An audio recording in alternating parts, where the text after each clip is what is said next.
enough yakking around here before Sit he nice. needs to. Sit. Oh yeah. Sit. Sit. So I'm ready to start here. Copper. Okay. So when we're talking about e-collar, so I was just asked a question by my clients here with the Husky. How do we fade off the e-collar, right, Frank? How do we eventually get off of this? So here's how we start. So we've gotten through our conditioning process with Copper, where we did the click yes feed and we paired it to leash pressure doing long line, right? And so what we want to do from here is we do a thing that's called hold, tell, and help. And basically what that is, we are holding the button, the low level stimulation on the button. So this is where it just feels like a touch. It's not painful where you just notice it. So that first level. And what we want to do there, we hold the button, we tell him the cue, and then if necessary, we help him through either leash pressure or hand signals to help him turn that stimulation off, right? So then when he moves with us, we let go of the button and he learns to basically turn off the button by complying with obedience commands. All right, so that's the first idea there, right? So then how do we get off having to do that all the time, right? So the next piece we want to do here is just called hold and tell. So we want to fade our help as much as possible. So we're fading off any hand signals, any gesturing that we would have to do, or leash pressure, right? So we go, okay, he knows the cue well enough at this point to be able to turn this off on his own, right? So once he's reached a point there where we're just seeing him just no problem doing this, we go to a thing called one free cue. Now what we're doing, since we've taught him the cue to begin with using positive reinforcement, food, play, praise, all of that stuff, since we've taught him that cue, we are going to ask him to do it and only use the e-collar if necessary, right? And so this phase is where you really want to pay attention to your level of the e-collar. So they've experienced this enough, right? So we want to start fine-tuning this so we don't feel like we have to use this anymore, right? So ideally, they would respond as low as possible, but with one free cue, I do this in a way where I scroll the e-collar and we can see, here's about the corrective level for this based off your scroll, right? So what I mean by that is we're going to that top button of the e-collar, Right. and let's say if I go, Copper, here, and he's just going, I don't think so, I'm gonna go no, and I start scrolling the button, and I repeat my cue, right? And wherever he lands, so if his working level outside is, let's just say for an example, a 10, right? I'm gonna scroll, and if by a 15 he goes, oh, okay, I'm gonna turn around, that's worthwhile, that's how I set that up.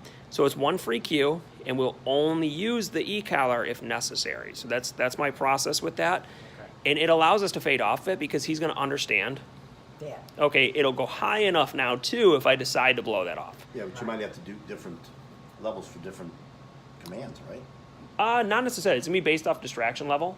And then this is why the scrolling thing that I do is really important. So I don't set up a boost function, or I don't just automatically go, okay, if his working level where he feels it outside is a 10, I'm not gonna, okay, well his corrective level must be like higher, like a 20.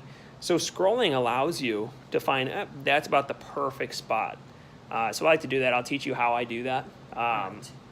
And then I actually haven't seen other people do that one. That's kind of a me thing of just getting a feel for the collar. A lot of people will set a boost function, and I don't really like that either. I think you can go too high. And a lot of people will do like a single level, just nick, where they just set it, here's a corrective level really high, and just boop, bam, right? So it's a one sensation. So I'd rather scroll it until they go, okay, I get it. I get it. Because he's used to that. So, Right. And start, right. so that's kind of my process of doing that, how we would wean off of it. Basically, I wind up eventually really only using the e-collar for off-leash stuff outside as a safety net, right? So like if I were to take my dog to the dog park, not like to like go play with other dogs, but if I didn't to like the forest reserve is what I meant, I want to have it on him as a just in case.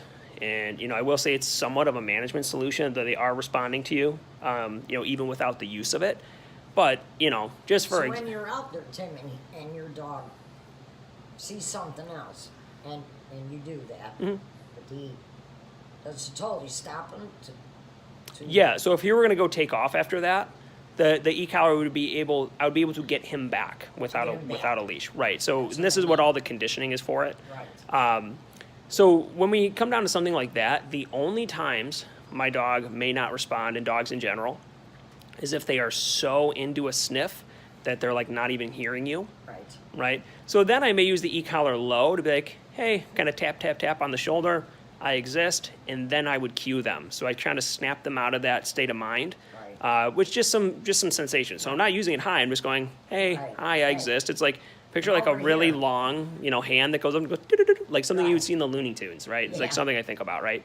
Right. So that would be what I do if my dog is kind of in outer space, right? Right. But if it's something like, you're walking in the forest reserve and boop, there's a coyote or there's a fox or even this far out in Illinois, man, you could see some wolves out here. Yeah. I'm telling you, I've seen them. I've seen them. But, so something like that, if your dog has encountered something they've never experienced before, that is why you want it. So, So what do you have? Is that supposed to cue them to come back to you then? yes, exactly, because Yes. that whole process is Okay. designed for that, yeah. Right. So the whole process up until then is designed for that, right? So, I mean, and that's, I would probably tell you 98% of the time, I don't even have to touch it outside working with dogs. So once you get a dog trained, you rarely ever have to touch it. But for extreme circumstances, Yes. you may want it on. Like if there's, let's just say you're in the forest reserve and a squirrel runs right in front of him. Right. We don't know, or a deer. And so that's why you want that, because if he's totally loose, Yes. you're not gonna be able to get him back. So like that's where I would use that, Now this guy won't come back. Yeah, well not yet, but he's brand spanking new. Well, So we haven't right. even layered it over it yet. So He looks at that. So in order to do that, though, you have to set this on continuous? yeah, and which it is. Yeah. So I'm gonna I thought it cap was the on- video. I'm That gonna was on when you hit it, it just buzzes and stops. no, I had it set to continuous. Unless you mess with it, Frank. Oh, Well, did you you gotta mess check with it then. Frank, I'm kidding. Did I mess with Uh, it? He messed with it. He did. You better show me what's on and off then. Yeah, okay.